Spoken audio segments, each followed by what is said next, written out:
They called me the charity case before I even sat down. I heard it from across the table, not whispered, but clear enough to sting. The chandelier light caught every smirk, every glass raised in pretend grace. Monica leaned back in her chair, voice sweet and sharp. "This table's for real family, not for foster beggars." Laughter rippled through the restaurant, polished and cruel. I felt my face heat, but my hands stayed still. Then the waiter came laying a $2,900 bill in front of me like a dare. I slid my card across the linen, one quiet motion that changed everything. People said I was lucky. After my parents died in a car crash, I wasn't sent to a foster home. I was taken in by family friends Linda and Charles Hale. They smiled through every interview, told neighbors they were doing the right thing. And for a while, I believed them. I was 5 too small to notice the difference between kindness and charity. They gave me a tiny room at the end of the hall, painted pale yellow, like it might make up for the size. I got Monica's old clothes, Ethan's cracked textbooks, and a reminder that I should be grateful. "You're part of this family now," Linda would say, her voice tight with virtue. "Remember we saved you." Even then, I understood it wasn't love, it was a favor they never let me forget. The Hale house always looked perfect from the outside. White shutters rose, bushes trimmed to military precision, a driveway where Charles's luxury cars gleamed under morning light. Inside, though, the air was stiff. Every compliment had a price. Every family dinner felt like a performance. They prayed before meals, thanked God for blessings, then spent the rest of the evening measuring who deserved them more. Monica, 5 years older, was the star they built their world around. She had straight-A grades designer shoes and a laugh that could flip from charming to cruel in a heartbeat. Ethan, the middle child, followed her like a shadow. And me, I was the quiet one at the far end of the table, careful not to scrape my fork too loud. The only person who treated me like I belonged was Margaret Hale, Charles's mother. She was in her 70s when I met her, sharp as glass and twice as clear. She built Hale and Cumbie Pharmaceuticals from nothing, made her first million before Linda finished college. But she never acted like money made her better. She'd show up on Sundays with a box of pastries and that piercing, assessing look. "You read much, Violet?" she asked me once. I nodded. Good. People who read learn how to survive quiet rooms. She was the only one who noticed the quiet. By the time I turned 28, I'd moved into a small apartment downtown and started my own design studio. It wasn't much, one desk, one computer, a view of a brick wall, but it was mine. I'd stopped waiting for the Hale family to see me. Still, I kept visiting Margaret. She'd call me her sensible granddaughter, and for a few hours, her living room felt like safety. Then Monica announced her celebration dinner, a victory party for a business deal. She posted the invite in the family group chat, the one I was still somehow in. "Everyone's coming," she wrote. The photo attached showed a glittering restaurant and a caption, "Family only." I stared at it for a long time, thumb hovering over my phone.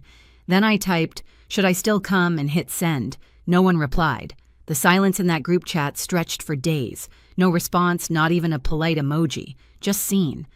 I told myself it didn't matter that I'd gotten used to being invisible, but every time my phone buzzed, a small part of me hoped it would be them, saying something kind, something normal. It never was. 3 nights before the dinner, Linda called not to invite me, but to remind me about the dress code. "Monica's booked a private dining hall," she said, cheerful in that rehearsed way of hers. "Everyone's wearing black and gold. You'll want to look presentable." Presentable. The same word she used when she made me redo my hair for church as a child. I said I'd be there. Her relief was audible, as if avoiding embarrassment was all that mattered. When I hung up, I stood by the window watching snow collect on the streetlights. Margaret had told me once that snow has 2 faces, soft when it falls, deadly when it piles. I understood that better now. The next day, I stopped by Margaret's home. She was sitting by the fireplace, a thick shawl around her shoulders, a mug of tea in hand. "You're quiet," she said without looking up. I told her about the dinner. She didn't ask if I wanted to go. She just nodded slowly. "Let them show you who they are," she murmured. "Sometimes that's the only gift they can give." Her words stayed with me. The night before the dinner, Monica's posts started flooding my feed, photos of gift bags, champagne bottles, designer heels lined in rows. Her caption read, "Hard work pays off. Blessed to celebrate with the best family ever." My stomach tightened. The best family ever. I almost texted her to cancel to say I was busy, but I didn't. Instead, I took out the black dress I'd bought on clearance last year. I ironed it, repaired a loose hem, and laid it across my bed. Then I took my old leather bag, the same one I'd carried since college, and slipped in a simple silver bracelet Margaret had given me years ago. For luck, she'd said. That night, I couldn't sleep. Every memory came back: birthday candles I wasn't allowed to blow out, holidays where my name was forgotten on gift tags. By morning, the decision felt final. I'm going, I whispered to my reflection. Not for them, for me. The restaurant glowed like it was built to impress. Warm, light white linen, the faint scent of truffle oil in the air. I arrived a few minutes early, clutching my small purse tighter than I meant to. A hostess smiled politely. "Party for Hale?" she asked. I nodded. When I reached the table, they were already there. Monica in gold silk, Ethan scrolling his phone, Linda and Charles laughing too loud. For a second, no one looked up. Then Monica turned her lips, curving just enough to sting. "Oh, Violet, you made it," she said, as if surprised I'd found the courage. "Of course," I answered, keeping my voice calm. "Wouldn't miss it." The hostess tried to add a chair, but Monica stopped her. "It's okay. She can sit at the end." I felt the heat rise up my neck. Margaret was the only one who objected. "No," she said firmly. "She'll sit next to me." Her tone silenced everyone. I smiled at her, grateful, and took my seat. Dinner began. Dishes arrived like choreography: lobster tails, filet mignon, glasses of wine I didn't order. I kept quiet, cutting my food into small, forgettable pieces. Across the table, Monica launched into a speech about her big deal, how she'd closed a partnership worth millions. Charles beamed proud. Linda dabbed her lips, saying, "That's our girl." When there was a pause, I spoke. Actually, I began softly. I just signed my biggest client yet, a national campaign. The words hung in the air, fragile but real. I waited for a simple, "That's great." Instead, Linda smiled without looking at me. "That's nice, dear," she said, turning to Monica again. "Now tell us more about your deal." The laughter that followed wasn't loud, but it was enough. The same tone, the same dismissal I'd grown up with.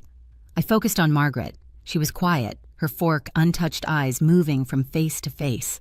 Her jaw tightened, though she said nothing. When dessert arrived, Monica raised her glass. "To family, real family," she said, staring directly at me. The others echoed, "To family." My throat burned. I took a sip of water, hands steady, even as my heart hammered. Somewhere inside, something finally shifted. Not a snap, but a slow, certain break. "I'm fine," I whispered to myself. "Just fine." The laughter around the table didn't sound human anymore. It was the sharp, empty kind people use to prove they belong. I stared at my glass, watching the reflection of the chandelier ripple across the water. Then Monica's voice cut through it again, sweet and venomous. "This table's for real family, not for foster beggars." The room went quiet for half a breath, then exploded with chuckles and smirks. Even Linda laughed, the same high, nervous sound she used when pretending everything was fine. Charles didn't look at me. Ethan mumbled something under his breath, but I couldn't make it out. My cheeks burned, but I kept my head high. My voice didn't work, and maybe that was for the best. I pressed my napkin into my lap, careful, deliberate. Every muscle in my body screamed to leave, but leaving would mean they'd won. The waiter came by with a tight smile. "Will there be anything else?" Monica waved her hand. "Just the check, please." He returned a moment later and placed the leather folder in front of me. I blinked, thinking it was a mistake. Then Monica leaned forward, smiling wide enough for the whole restaurant to see. "You don't mind, right? Think of it as a thank you for everything we've done for you." The words hit like a slap. I looked down. The total, $2,900, nearly a month of my rent. My fingers trembled as I traced the number. No one spoke. No one stopped her. I could have said no. I could have walked out. But instead, I pulled out my card. The plastic felt cold in my palm. The waiter hesitated, glancing between us, sensing something wrong. I nodded. When the machine beeped, it echoed in my chest. One sharp sound, one transaction for 2 decades of humiliation. I set the pen down, slid the folder back, and folded my napkin over my empty plate. "All done," I said quietly. For a few seconds, it was completely still, just forks clinking in the distance, soft jazz from the speakers. Then out of nowhere, Margaret pushed back her chair. The screech of wood against marble turned every head. "I'm done?" she said. Her voice wasn't loud, but it carried. Linda laughed uneasily. "Mother, don't be dramatic." Margaret raised a hand. "No, I've watched this circus long enough." Her eyes went straight to Monica. "You, your father, your mother, you've all forgotten what decency looks like." Monica blinked, thrown off. "What are you talking about? We were just joking." "Joking?" Margaret's voice hardened. "You humiliate this girl, my granddaughter, in public, and for what?" To feel powerful for one more dinner, the color drained from Monica's face. "She's not your granddaughter." Margaret straightened her shoulders. "You're wrong. She's the only one who's ever acted like family." The table froze. Charles reached for his glass, missed it, and set his hand flat against the table instead. Linda tried to laugh again, but it broke halfway out. "I have cancer," Margaret said simply. "Stage 4. I have 6 months." The silence hit like thunder. Monica's mouth fell open. "Mom, no, save it." Margaret interrupted. "I'm not here for sympathy. I'm here for truth. I changed my will last week." She turned to me. "Violet inherits everything." The words didn't sink in at first. I thought I'd misheard. But when I looked at her, she was steady, certain. Monica shot to her feet. "You can't do that. That money belongs to this family." "Family." Margaret's eyes burned. "You mean the same people who stole $700,000 from a child's trust fund?" Linda's fork clattered to the table. "Mother, please, I found the records," Margaret continued. "Every cent Violet's parents left for her, gone. Spent on vacations, private school, new cars. You used her pain as your down payment." Charles slammed his palm down. "You don't understand how expensive. I understand perfectly," she cut in. "You took what wasn't yours." I sat frozen, heart racing. I hadn't known about the trust fund, hadn't known about any of it. The air thickened. Monica's lipstick trembled at the corners. Ethan stared down at his plate, silent for once. Margaret looked at me again. "Take me home, Violet." That broke the spell. Monica grabbed my arm. "You did this," she hissed. "You turned her against us." I pulled away, my voice low but clear. I didn't have to. "You did that yourself," she glared, shaking. "We'll challenge it. We'll go to court. You'll get nothing. Then I'll see you there," I said. I helped Margaret to her feet. Her hand felt fragile but steady in mine. We walked past the stunned table, past the staring faces of strangers. The music seemed to fade. Outside, the night air was cold, sharp, honest. Margaret squeezed my hand. "I should have done this years ago," she said softly. Inside, through the window, I could still see them. Monica red-faced and shouting, Linda holding her head, Charles waving for the waiter as if money could glue their dignity back together. I didn't feel triumphant. Not yet, just clean, empty in a way that finally made room for peace. Later that week, the news broke. Headlines screamed, "Heiress cuts off. Family leaves fortune to foster daughter." Reporters swarmed. Talk shows debated whether I'd manipulated her. I stayed silent. Margaret didn't.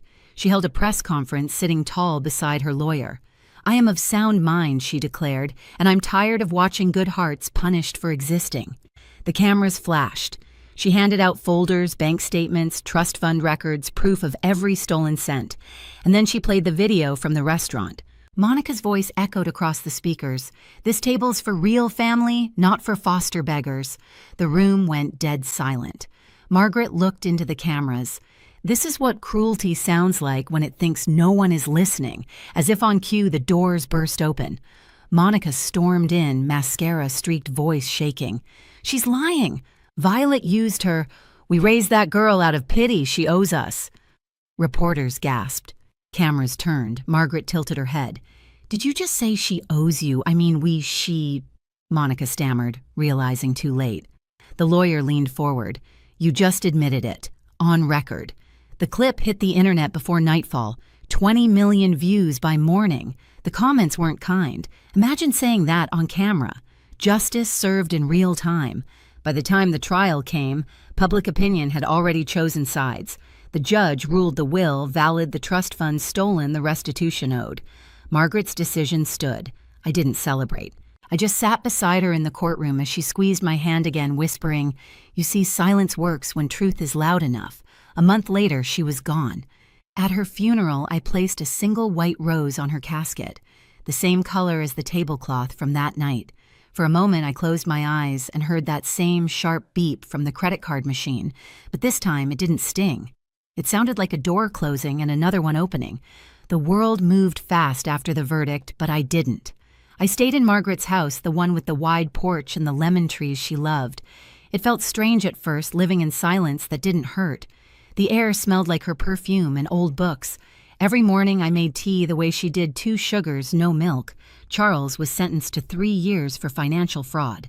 Linda sold their house to cover legal fees, then vanished from the city pages. Ethan's loans surfaced. His fiancée left. Monica lost her business after that viral clip became an internet cautionary tale. Every brand cut ties overnight. Reporters tried to get a statement from me. I never gave one. There was nothing left to say. Justice, once it arrives, doesn't need an encore. I focused on work, then on something bigger. Using part of the inheritance, I started the Margaret Foundation, a program for foster and adopted kids who'd been cheated or silenced. We funded lawyers, therapy, tuition, everything I once needed but never had. The first check I signed felt heavier than money. It felt like redemption.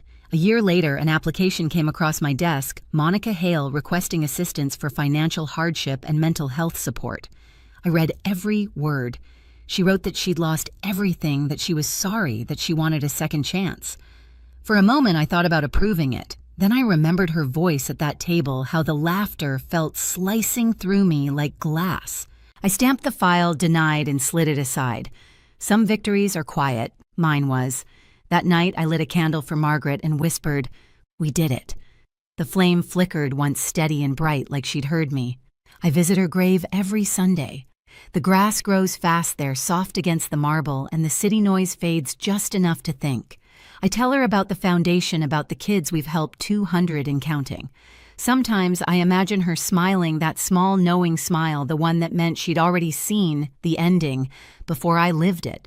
People still ask if I forgave them. I tell them forgiveness isn't freedom, boundaries are.